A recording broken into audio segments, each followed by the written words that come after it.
So I'm not really sure what world we're living in where a broker that owes you money just answers a phone and starts cussing you out for calling, asking where your money is.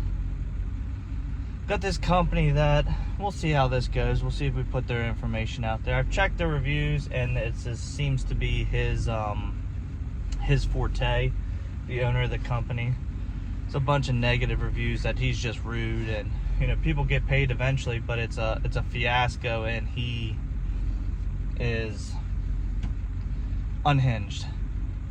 So his agent, I hauled these cars for him, and his agent was awesome. His agent was like super nice, like answered all my questions, was real like was really good at communicating back and forth, like when I had a question about something or getting me the correct paperwork. So the job was posted as COD, but it was delivered to the port, so there's no one there to obviously hand off money. All they wanted was a bill of lading and pictures of the delivery, like the dock receipt, and got all that. That was on Thursday. He's like, he said, just give me up to 24 hours, we'll have an e-check for you, which they send you a check via email.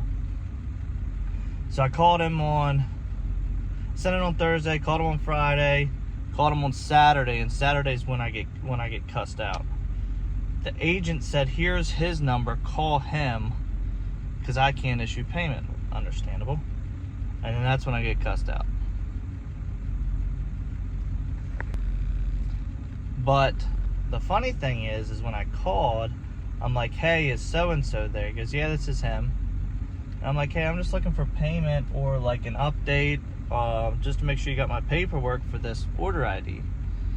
And he was like, well, I'm just dispatch. You'll have to call back on Monday. I'm like, well, you just said that was your name and that's the owner of the company. So I let it go for about 15-20 minutes. I'm like, you know what, I'm gonna call back. I call back again and ask for the same name. And that's when he just becomes unhinged. He's like, I don't know why the F you're calling me on Saturday at 7:45. I says, because I've been calling you Thursday, Friday, all day Saturday, and I finally get somebody to answer, and then that's when you want to yell at me. I got effing people in the car with me, and so-and-so was out on Friday who does the payment, and I won't get paid for this load for 30 days, so I don't know why you're so worried about your money. I was like, it's because it was supposed to be COD or paid within 24 hours. That's the only reason, we take these loads is because we don't want to wait around on our money for vehicles that aren't factorable, things like that. So we'll see. It's 9 a.m. now on Monday. I'm gonna resend my bill of lading, and hopefully so-and-so in the office sees it and can issue payment, or at least like give me a response. Like, just don't keep me in the dark, because that just seems like you're ignoring me, and that doesn't look good on your company. Well, I can't say we made it all that far. We're in Ashland at the first TA. I don't remember what exit this one is, because there's an accident and 2 left lanes are closed and they're crawling. Not very fun to sit in that, so I'm gonna wait out maybe.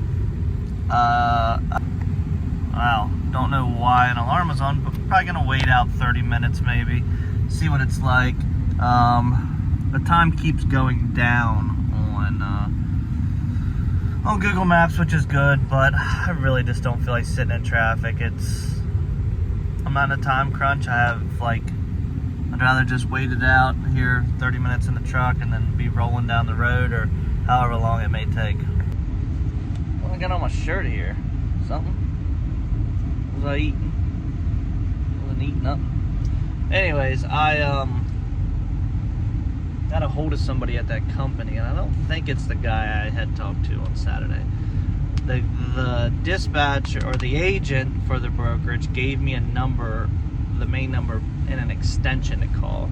And I got a hold of a guy that seemed like he knew what he was doing. He was like, oh yeah, well, the office was closed on the weekend, obviously, and we'll get payment out to you today. He goes, I'm gonna send a message right now for them to send you the e-check. So not the same grumpy guy, and I think it's somebody that actually knows what they're doing.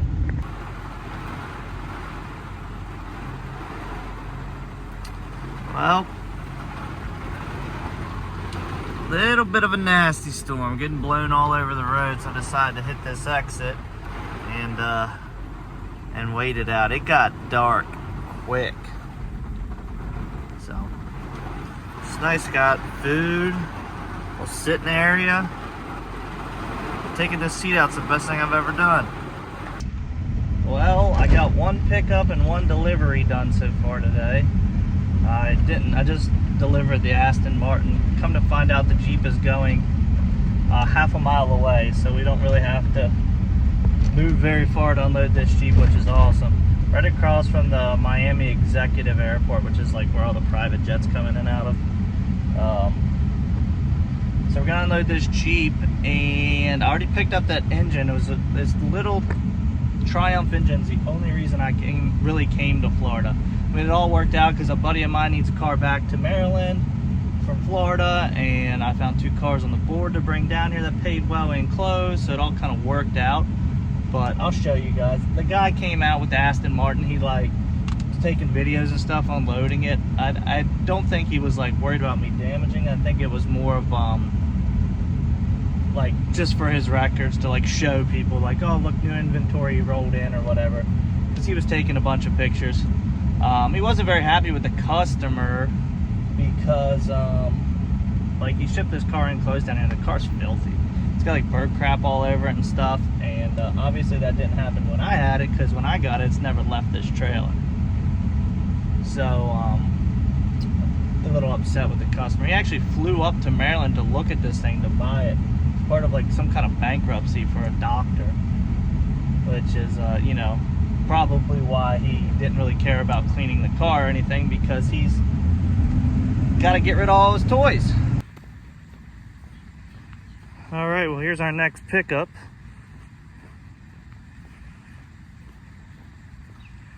Newer M3. As you can see, she is pretty low. Got our inspection pictures done.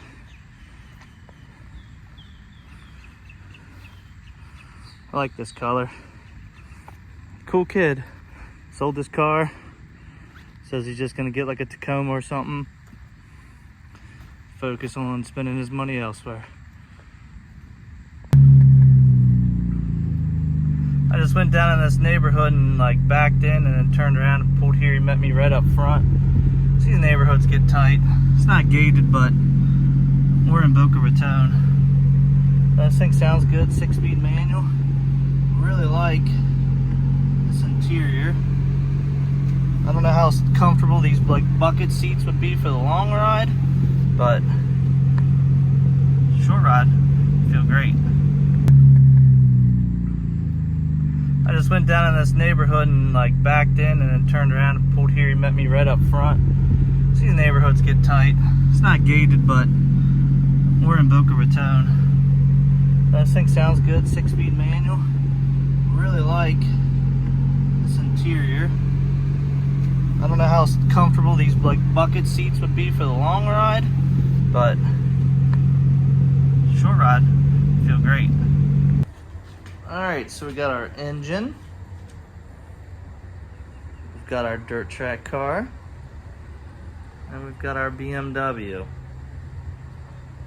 The boards were laid out for wheel chucks because this thing's in neutral. Why strap it down? I got a strap holding these since it's so narrow. There's one in the front and one in the back, and then I got over the tire straps on front and back here. Of course, the BMW still sitting in the back. Someone please tell me why, as soon as I pull in here to unload this BMW, the skies open up. I've got to get all my race ramps out. Might check the radar and see how long this is gonna last. Alrighty, well, we're back in action with some trucks here on Friday. I am picking these 2 up to deliver first thing Monday. Now I'll show you guys something. That's why I started recording. These trucks are pretty dirty. Now they go sit in stone lots and stuff, waiting to be loaded on trucks coming from wherever, you know, these are manufactured. So they sit. They get like spots and stuff on them. But they also have stuff like marks like this, where there's like glue and streaks like that. You got to make sure all these are not scratches, because it's not something you want to get blamed for. It might be hard to show up on camera, but like right here on the rear of this vehicle, there's some scratches right there. Will they come out? Absolutely. But it's still not something you want to get blamed for. You come back to these, they have plastic on the back of these to protect the bumpers. So you get a bunch of glue, but you want to make sure it didn't rub through the paint or anything, or somebody, you know, put a bumper up against the bumper when transporting. It's just all things you got to be careful with when you're doing these inspections. Just because they're brand new, they've been handled by multiple people already. You know, got to make sure, like bird crap, make sure that actually is bird crap. You know, some of these trucks are worked on under the hood. You got to make sure here on the fenders somebody wasn't leaning over. They didn't have a belt on when they were leaning over and scratched the fender up. It's just all things. We got a gray one. These are 2 trail bosses. Looks like these only got wheels and tires. These go to North Carolina. But it's just something I like to point out to show you guys that are trying to learn or want to be better at what you do. Just to be careful, man. You got to protect your butt. Unfortunately, I don't have all my camera stuff with me. I left it all I'm in the mega cab. I'm just using that to take this to park this trailer. I get to go on like a 1.5 day vacation. So I'm just loading these up to have them ready to pick up early Monday morning, and then I'll just roll out and get these delivered. But what I was gonna say was, what was I gonna say? Oh, yeah. So, yesterday, well, a few days ago, it was probably been like Monday or Tuesday, I got an email, which I get a lot of emails through social media of people like wanting to do this and do that. And you can tell a lot of them are broken English, so it's a bunch of spam. What they're trying to do is get you to open like a Google Drive document as to when they can hack your Google account. Then they'll go like steal your YouTube page or whatever it may be. So you got to be careful with those. But yesterday, I finally completed a consulting call, which was pretty cool. So I had this company reach out. It's a company that links corporations with regular people to consult, whether it be in anything. They're just the middleman, and they conduct an interview. And I guess they'll get interview questions from the, you know, who's really trying to get the information, then they'll ask the end party. So all they do is like mediate and negotiate as far as rate, because they pay you.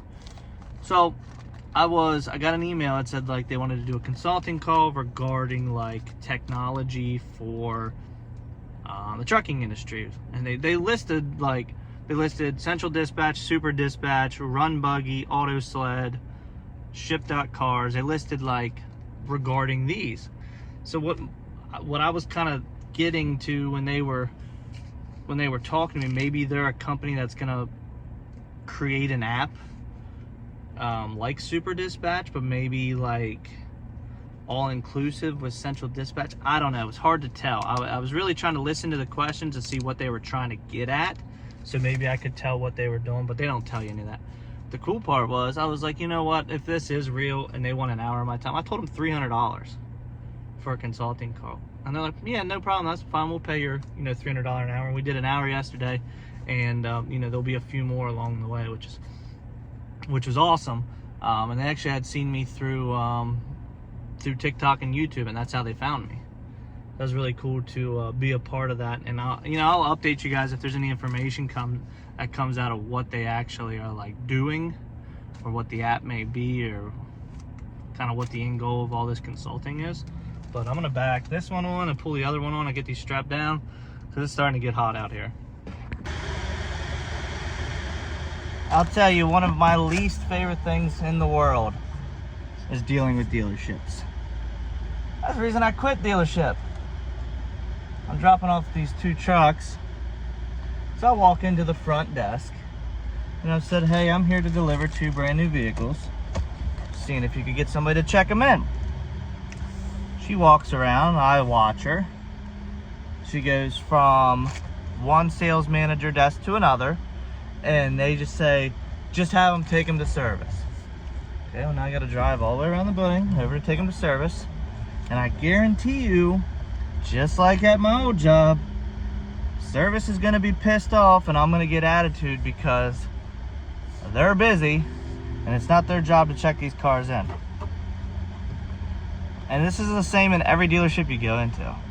It's like, one of my least favorite people in the world is sales managers. They think they're like all high and mighty and they make all this money and they treat people like absolute shit. Anyways, I'm gonna pull this over here and see if we can get these checked in. This would be the first of 10. First 2 of 10 that I have on my list to deliver. So, truck's picked back up. They got a few orders in. 2 go here and then 8 go to one other location, which is a little odd because the last time I delivered to that location, they actually ended up sending them. So I took 2 down there. You guys remember that maroon second gen that they had on their lot? So I took those 2 down there. Was headed to take another 2 down, or I wasn't on my way yet, but I had already picked them up. Hadn't left yet, thankfully, because they came back to me and said that they were sending them to another dealership. So they ended up rerouting me to, instead of Georgia, I think I went to like South Carolina or something with those 2. So, but now I'm taking 8 down there, so hopefully they want all 8 of those. But I'm sure they've already got that all figured out. Well, there's an empty deck.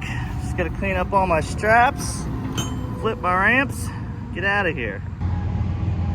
Made a fool out of me. I pulled those into service and those guys were so nice. 3 guys, 3 service advisors, checked them in real quick, signed my paperwork. They wanted me to pull them up in the service lane, which we used to hate because it would lock up a service lane, but they're lucky enough to have air conditioning. Our old ownership and old general sales manager was so cheap, they wouldn't turn the AC on unless it was above like 90 degrees for like 4 consecutive days. And we had a strict dress code of polo shirts and khaki pants that were like, they were from a uniform company. They were like burlap sacks. So I don't miss that at all.